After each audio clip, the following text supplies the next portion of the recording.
Welcome to back my YouTube channel. এখনও পর্যন্ত যেসব ভাই বোনেরা আমার ইউটিউব চ্যানেলটাকে সাবস্ক্রাইব করে দাওনি, প্লিজ সাবস্ক্রাইব করে দাও। এই ভিডিওতে আমি আজকে দেখাবো কীভাবে ভিডিওতে আবেদনপত্র লেখা যায় খুব সহজ পদ্ধতিতে।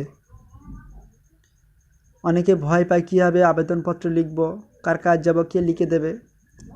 সেসব ভাই বোনেদের জন্য আজকে আমার এই ভিডিওটা। চলো শুরু করা যাক, বেশি না কথা বাড়িয়ে। টু দ্য ভিডিও, তারপর ব্লগ, আপনাদের ব্লকের নাম দেবেন। আমি যেমন একটা নাম দিয়েছি বারুইপুর ব্লক, তো প্লিজ ব্লক, সাউথ চব্বিশ পরগনা। তারপর সাবজেক্ট, এই সাবজেক্টটাই মেন। এই সাবজেক্টটা পরিবর্তন করে বিভিন্ন আবেদনপত্র লেখা যায়। যেমন আমি আজকে লিখেছি যক্ষা রোগের আক্রান্ত ব্যক্তি, তাই খাদ্যের জন্য লিখেছি, তাই আমি লিখেছি খাদ্যের আবেদনপত্র।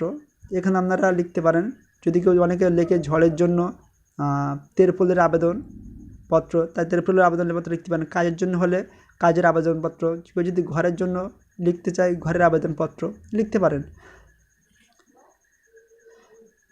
যে বিষয়ে লিখবেন তার নামটা এখানে দেবেন শুধু।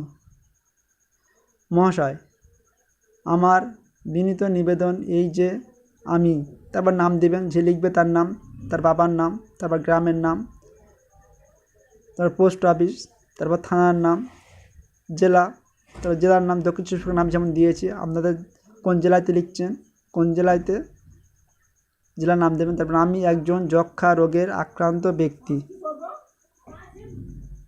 আমি যক্ষা রোগের জন্য লিখেছি বলে তাই এখানে যক্ষা রোগে আক্রান্ত ব্যক্তি। আপনারা যার জন্য লিখবেন সেটাই দেবেন এখানটায়।